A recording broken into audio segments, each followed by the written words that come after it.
Mamadou Badiko, président de l'UFD en direct. Monsieur Ba, bonjour. Oui, bonjour. Alors, bienvenue sur FIM FM dans Mirador. On vous laisse le temps justement de vous aussi donner votre lecture des 2 ans du CNRD. Si on vous dit de le faire en 5 minutes, qu'est-ce que vous diriez?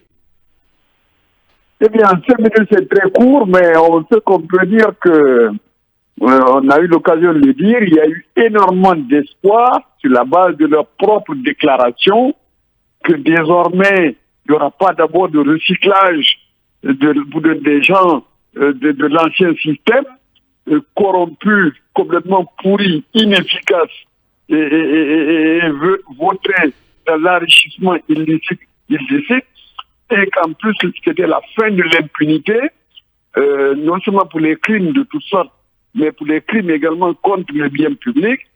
Et bien, tout ceci étaient donc des promesses bien accueillies, que désormais les choses allaient changer. Donc il faudrait voir aujourd'hui quelle est la suite. Et la suite, c'est que on a tout remué, on a remué pratiquement tous les problèmes de la Guinée, mais on n'en a résolu aucun. Il y en a qui sont à peu près engagés, comme dans certains domaines comme l'éducation. Il y a eu énormément de chantiers qui ont été lancés, mais c'était surtout pour achever d'anciens projets que l'ancien régime, du fait de sa corruption extrême et de la dilapidation des ressources publiques, ne pouvait pas arriver à faire. Et ensuite, maintenant, on parle de plein on peut faire le tour de tous les domaines. On remue énormément de choses, mais on n'en a résolu aucun. Et ce qui nous chagrine là-dedans, c'est le souci du CNRD de penser qu'il peut présenter des bilans positifs et de redressement complet, de remise complète sur les rails, de choses qui n'existent pas. Je vous donne un petit exemple, c'est l'agriculture, la production de riz, par exemple. Vous savez très bien que pendant 11 ans, pendant plus 11 ans pratiquement, l'ancien régime donc, du président Alpha Condé avait donné des engrais aux paysans et tout ça, que la production agricole était en train donc de repartir. Et en 2022, il n'y a pas eu d'engrais. Et donc, beaucoup de paysans qui s'étaient malheureusement habitués aux engrais n'ont pas cultivé. Et on nous annonce à partir de Washington, ou je ne sais pas d'où, qu'on est les plus beaux, qu'on est les seconds producteurs africains de riz. Est-ce qu'on demande au CNRD de présenter le redressement complet de tous les secteurs effondrés depuis des décennies en 1 an ou 2 ans? Ça veut dire donc que c'est la propagande. Et en plus, quand on dit oui, il y a une petite baisse des importations de riz, vous savez très bien que ceci est dû à la fermeture des frontières qui ne permettait plus de réexporter le riz importé en Guinée. Ce n'était pas la production intérieure. En 2022-2023, il n'y a pas eu de production. La production du riz s'est effondrée puisqu'il n'y a pas eu d'engrais comme il y a avant. Donc, ils n'ont pas besoin de présenter des faux bilans ou des bilans arrangés par des bilans conjoncturaux et tout ça. Ce qui intéresse les gens, c'est la vie quotidienne des populations. Est-ce que l'administration est moins corrompue aujourd'hui? Non, elle est toujours aussi corrompue.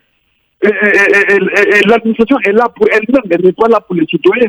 Du point de vue de sécurité, vous avez vu que le CNRD lui-même, malgré la bonne volonté affichée au début, je ne sais pas si vous vous souvenez, lorsqu'on a arrêté des militaires en septembre 2021 qui commençaient à agresser les gens, à leur faire de l'extorsion, on a applaudi les deux mains, mais aujourd'hui, où en sommes-nous? Bien. Vous avez vu tous ces barrages mobiles là sur toutes les routes où on rançonne les gens, on raquette les gens, et ça que personne ne puisse y faire. Vous avez vu comment le colonel Mamadi lui-même a fait, quand il a fait Conakry quelqu'un, il s'est emporté contre des gens qui, quand il a constaté ça, mais il n'y peut rien. Bien. Puisque le système reste le même.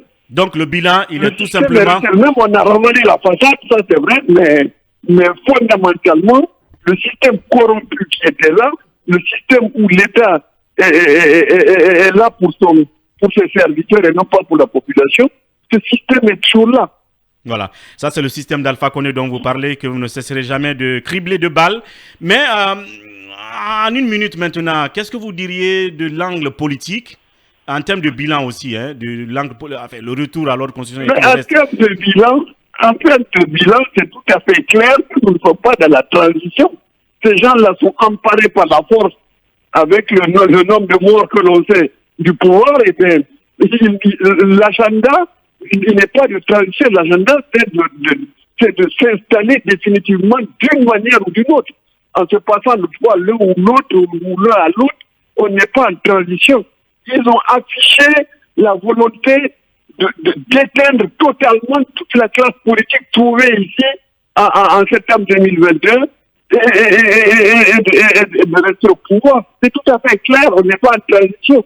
On est dans une dictature qui va s'organiser pour perdurer et rester là. Donc vous regrettez d'avoir pris acte le 5 septembre 2021 du coup d'État, d'avoir fait allégeance? Absolument pas. Absolument pas. Bien. La situation est devenue intenable avec les luttes pour la succession d'un président qui était toujours là, le pays totalement paralysé, et bien, sans aucune perspective. Mais on ne renie pas du tout le fait qu'on a dit, mais écoutez, le 5 septembre, c'était pas forcément une mauvaise chose. Si on pouvait sortir des problèmes séculaires de la Guinée, on ne regrette pas. Alors, si vous avez un message... On a eu le temps, certainement, de croire, mais si vous revoyez ce que nous avons dit le 14 septembre 2021 au colonel Doumbouya, c'est que on verra bien si lui aussi sera différent de toutes les transitions qu'on a connues. Bien. Et aujourd'hui, tout montre qu'on se dirige plutôt vers une quatrième transition. Bien. Alors, il y a Cabinet qui me souffle une question à l'oreille. Puisque vous êtes habitué au Cameroun et à l'Afrique centrale, il y a un van de coups d'État qui s'annonce de ce côté. Ali a été déposé. Et puis, il y a Biya aussi à côté. Est-ce que vous avez une lecture particulière de ce qui arrive dans cette zone? Et puis la dernière question, c'est du haut de votre expérience et tout le reste. Quel conseil vous donneriez à Mamadi Doumbouya s'il est encore temps qu'il entende et qu'il écoute vos conseils? En 2 minutes. Bon, en 2 minutes, il faut dire que l'Afrique centrale, il faut savoir qu'elle est à la dérive, qu'elle est vraiment, la décadence a atteint sa limite.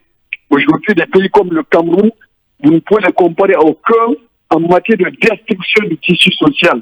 Là-dedans, on est dans la situation de Lansana Conté. Imaginez-vous Lansana Conté en 2006, 2007, 2008.